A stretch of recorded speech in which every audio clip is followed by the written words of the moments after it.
Hey, Emily. Surprise, surprise. Looks like I'm going to be fashionably late once again. But hey, I know you'll forgive me, right? After all, you should be grateful to have someone like me in your life. Oh, by the way, when exactly was I supposed to meet you? Was it 11? Well, I hope not, because it's gonna be at least another hour before I even bother leaving my cozy little palace.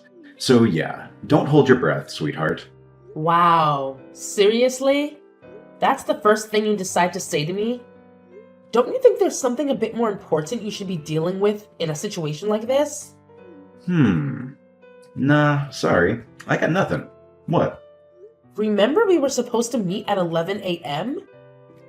I've been sitting here like a patient saint for over 30 minutes waiting for you. You weren't even bothering to reply to any of my messages. I was genuinely getting worried about you. So what? What do you mean, so what? Shouldn't you at least apologize to me? What for? Excuse me? We had plans to indulge in some delicious cakes and catch a movie together. Don't you think you should apologize to me for making me come all this way to the cake shop just to wait around like some lost puppy? Not really, no. So, let me get this straight. You make your fiancé wait over 30 minutes, only to drop the bomb that you'll be at least another hour before leaving the house, and you don't even feel the tiniest bit of remorse about it? That just shows me that you couldn't care less about me or how I feel. So tell me, what am I to you, huh?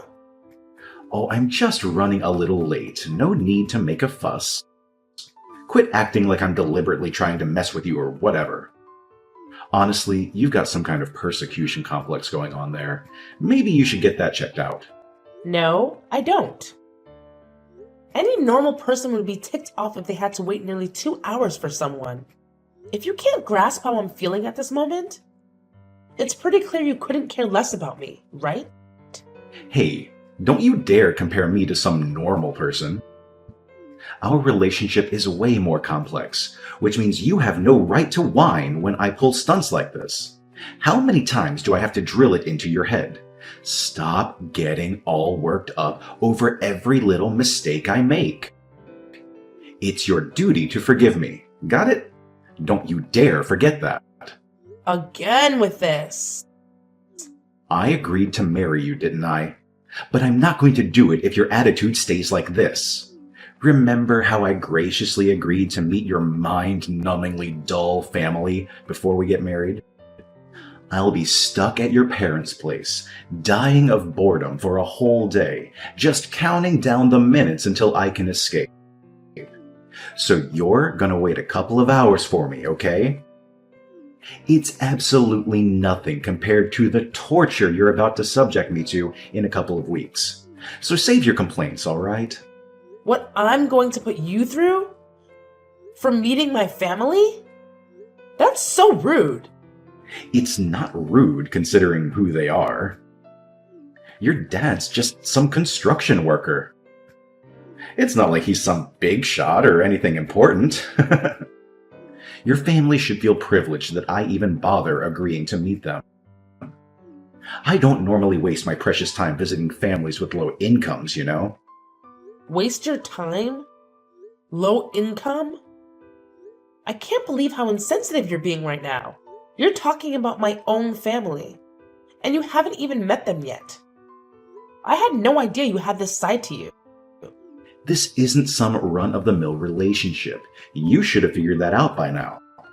So don't you dare compare me to anyone else in your pathetic circle, because you don't owe any of those losers as much as you owe me. Anyway, I'll grace you with my presence in about an hour or so. Is my son running late for another date with you? Yeah? I was just chatting with him, and he mentioned it to me as if it's no big deal. I'm sorry, but I feel like I must have raised a selfish boy. I swear I did my best. Now I know it's not really my place to say, but lately I've been wondering if you'd truly be happy with him. The way he's treating you is just not right. I mean, I know he's not the most sensitive person in the world, but I expected him to at least show more respect to his fiancée. I hope it's not causing you any unnecessary stress or anything like that. To tell you the truth, even I've been wondering if agreeing to marry him was a good idea or not. I'm sure you're not sure about it. Why did you say yes? Why him? I hear the way he treats you. I said yes to Johnny because I owe him. What do you mean? Well, it's kind of a long story.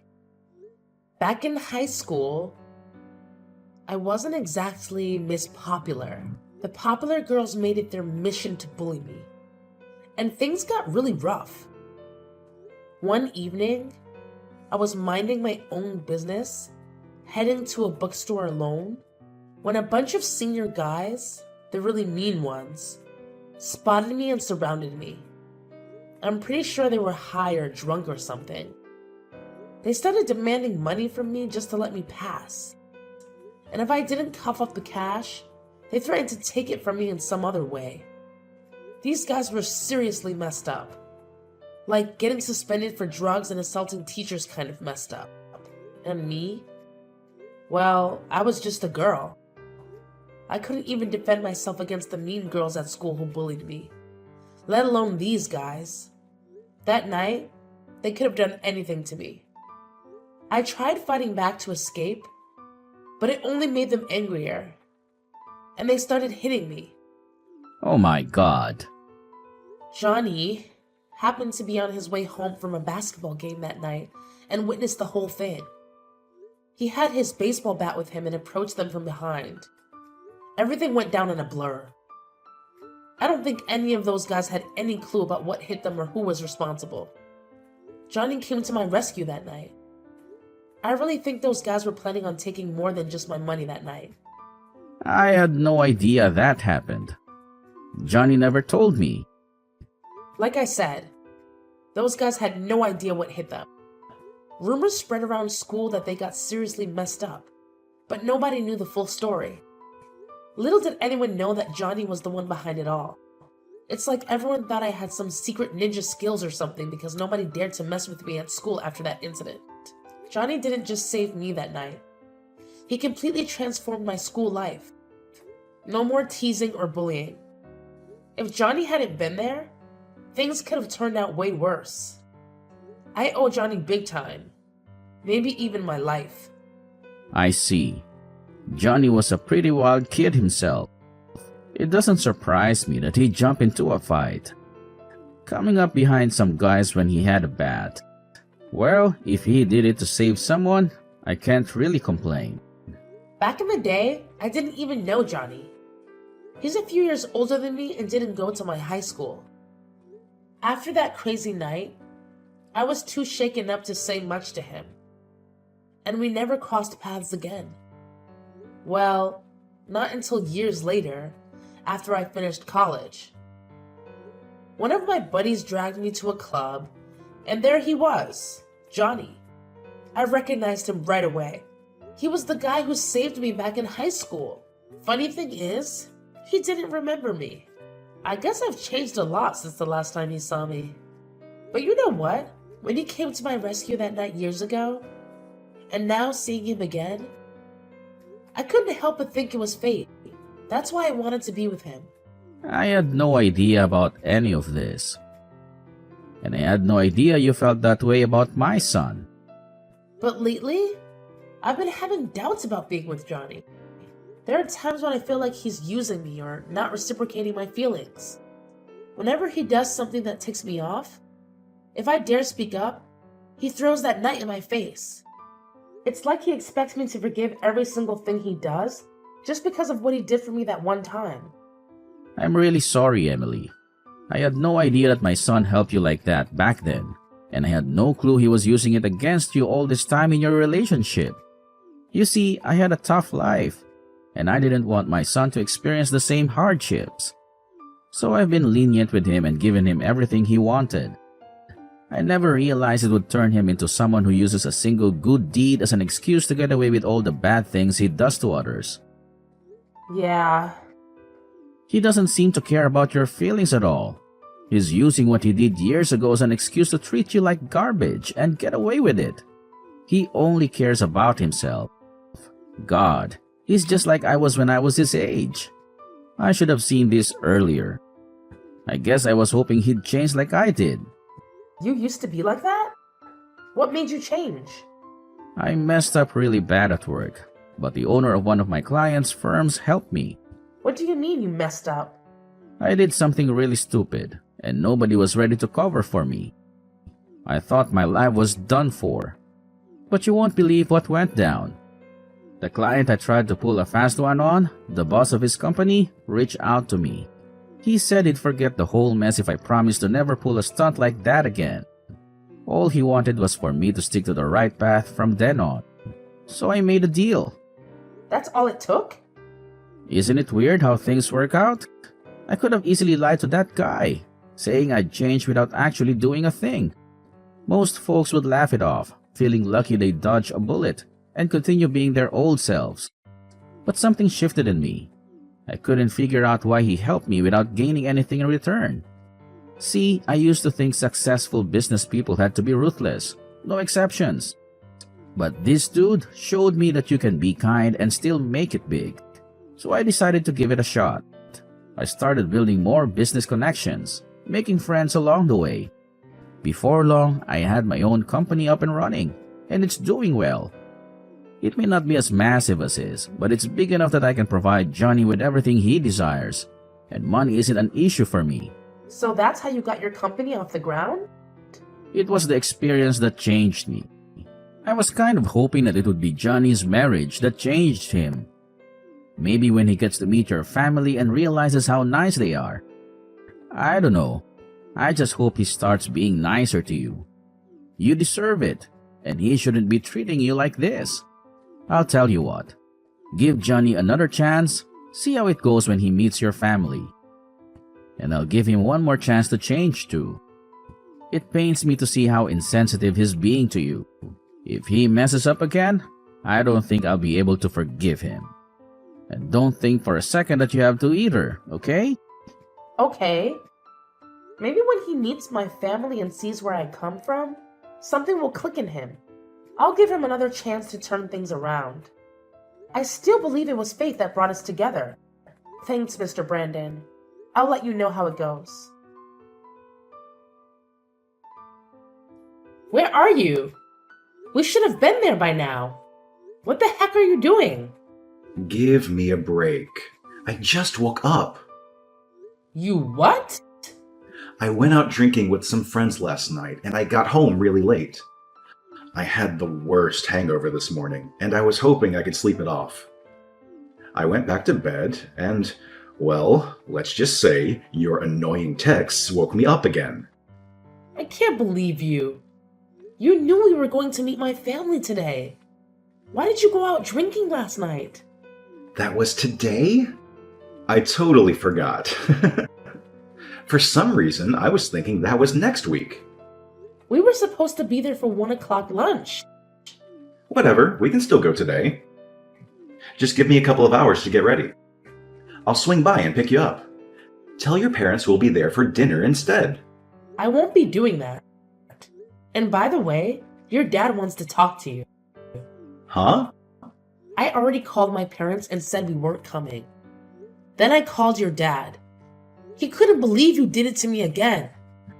What are you talking about? You called my dad?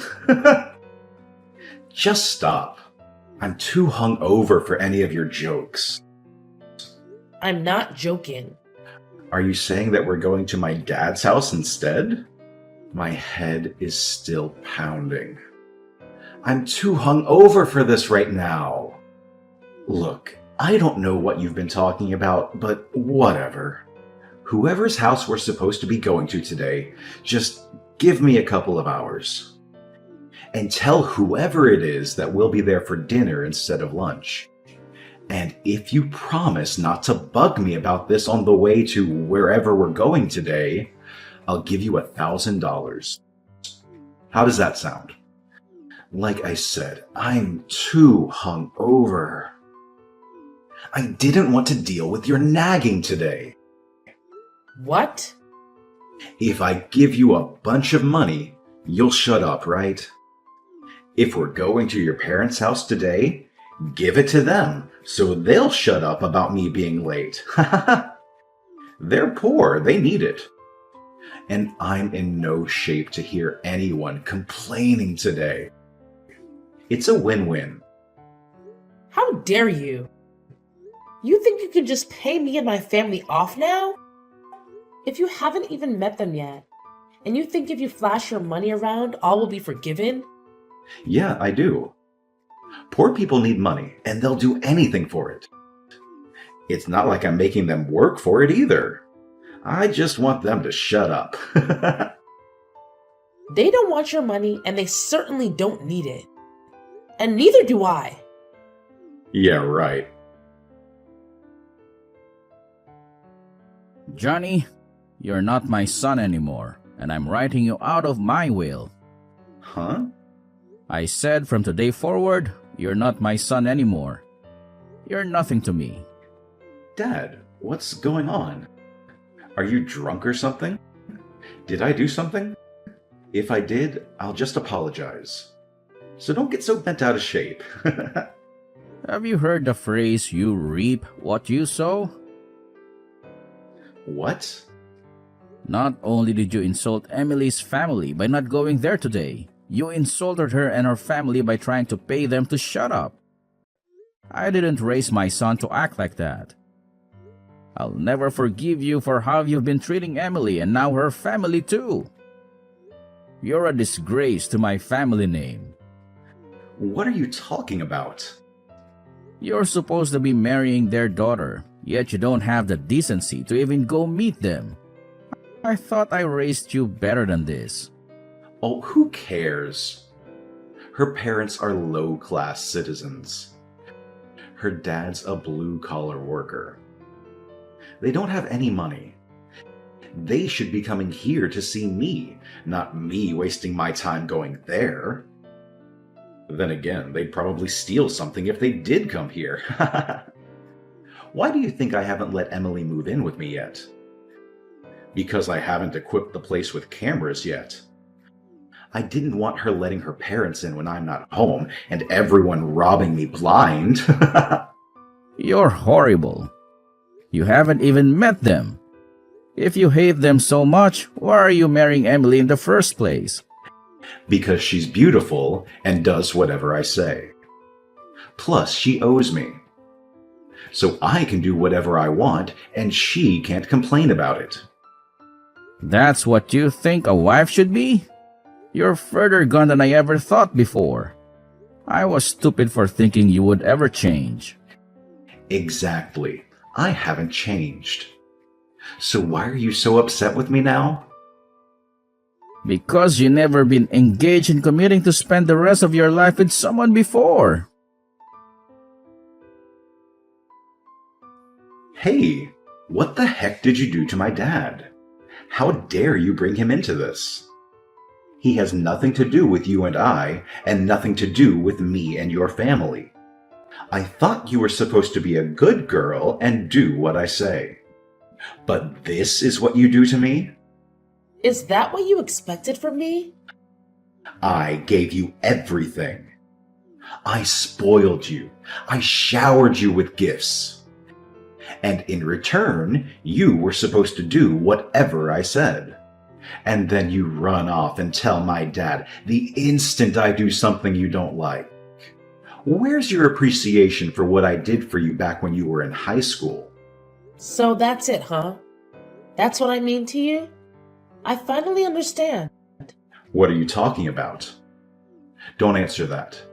I don't even care. We're through. I'm not marrying you. You can forget about it. You were supposed to be the perfect wife who would do whatever I said. But I see that's not going to be the case. So just forget about it. Just as I thought. You never cared about me. You wanted a slave, not a wife. Oh, shut up. You were only after my money anyway. But too bad you're not getting it. Ha ha ha! You could have had it all, or at least half. But now, you're not getting nothing. Not even a cent. Yeah, whatever. So it's all about your money, huh? Or should I say, your dad's money? Let's face it. He's the real boss of that company, not you. You're just lucky he's giving you a job there. I mean, seriously, who else would want to hire someone as clueless and lazy as you? And by the way, where did you get the idea that my family is poor? What made you think that? Let me set the record straight. My grandpa is the proud owner of Solid Build Construction. His company is responsible for crafting some of the most jaw-dropping buildings in the whole darn country. What? Solid Build Construction? That company is 10 times the size of my dad's. That company is huge. Your grandpa, is the owner of that entire enterprise? But you said your family did construction. I thought your dad ran a crane or something. I didn't say he was a construction worker. I said he worked in construction. He works in the head office for my grandpa's construction company. If you ever would have met my dad, you would have seen that he's a small guy. He's never done construction in his life. He doesn't swing a sledgehammer. He pushes pencils. And you definitely wouldn't have thought he was poor if you saw his mansion and collection of cars. My dad's the company president now that my grandpa's retired. What? You can't be serious. My dad was really looking forward to meeting you. He was hoping when we got married that you'd come work for him at the head office. Then all this happened. It's impossible now. We're not getting married anymore. You said so yourself. Just hang on a second there. Let's not get ahead of ourselves. I never said we weren't getting married. I mean, I didn't say anything like that to your dad, at least. But I did. I told him what you said to me. My dad doesn't want anyone marrying me just for his company and money. He thought it was cute how you had no idea who he was and you were still interested in me. But like you said, the marriage is off, isn't it? I understand. Wait.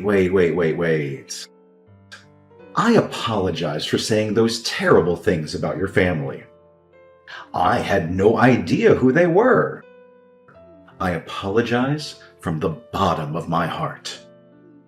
I'd loved you ever since we first met. But you were in high school then, and I knew it wouldn't work out at the time. But then you found me again. It's true love. I love you so much. I want to marry you. Let's call off the calling off of the marriage. You just don't get it, do you? Huh? You don't understand anything. The only thing I ever wanted to hear from you occasionally was sorry. And you've never once said it to me. Despite all the things you've done to me. You've never said it to me because you don't think you've ever done anything wrong to me, isn't it? I'm sorry. Sorry. How's that? Is that enough for you? It's not just the word itself. You have to mean it. The word has meaning, and it comes with a feeling that I know you just don't have. Emily? I wanted to be with you. I really did. I thought we were meant to be together. I thought it was fate that brought you to me that night. But Emily, it was fate. That's the only explanation. Let's get married. It's what destiny wants. That's what brought me to you the first time, and you to me all those years later. No way, Johnny. You're wrong. And I've already cracked the case. Guess what? It was nothing but a big fat scam, wasn't it? Huh? A scam? What are you talking about? Come on. Don't play dumb. You and your buddies who tried to mess with me that night, you're all in cahoots, aren't you? You totally set me up. They acted all menacing, making it seem like something terrible was about to happen. And right on cue, You show up like a so-called hero, saving me from those supposed villains. Hold up. So, you were already in on the whole thing? Yeah, I found out pretty recently. I happened to catch you hanging out with those sketchy dudes who were trying to mess with me that night. So, I decided to confront them and get the scoop on what really happened that night. Tell me, what was it all about? Why did you lie to me? Well, you see, it's a bit complicated, if you can even wrap your head around that. I was just messing around with those guys, placing a little bet to see if you were gullible enough to fall for me and be my girlfriend. But you had to go and run off before I could even explain myself, and I ended up shelling out $100 to those idiots because of your little disappearing act. Then, years later, we crossed paths again, and miracle of miracles, you actually agreed to be my girlfriend, helping me win back that $100 I lost. So yeah, you're like my lucky charm or something. Aren't I just the luckiest guy ever? You're despicable, Johnny. I don't want to see you ever again. Maybe if I change my mind, I'll give you a call. Give me about 10 or 20 years to think about it. And after that, if it's really fate, I'm sure I'll run into you again. But until that day, don't call me, don't text me, and don't come anywhere near me. And if that day never comes and we never see each other again, let's call that fate. Enjoy your life. Goodbye. Emily, don't go! After that, Johnny's father not only disowned Johnny and wrote him out of his will, but he also fired him from the company. Now, with no job, no fiancé, and no father to sponge off of, Johnny was left completely on his own. He didn't have any luck looking for a new job either, as all potential employers found it odd that he was fired from his own father's company and that he didn't have any good references. Johnny tried to go back to his father and apologize, but his father was firm with his decision and sent Johnny away every time. Mr. Brandon told Johnny that he would only take him back if he could prove to him that he had changed. But Johnny doesn't think that he did anything wrong, and thus will likely never change. Things never would have needed to go that far if Johnny didn't have it in his head that he was better than everyone else. And because of that, he refused to apply for any blue-collar positions. So he was out of work for a long time. He burned through what little money he'd saved up and had to eventually sell his house and move into a tiny apartment while he continued to look for a decent job. That alone was a massive hit to his ego, but it didn't seem to be enough to change him. Maybe when Johnny hits rock bottom, he'll realize his mistakes? Maybe.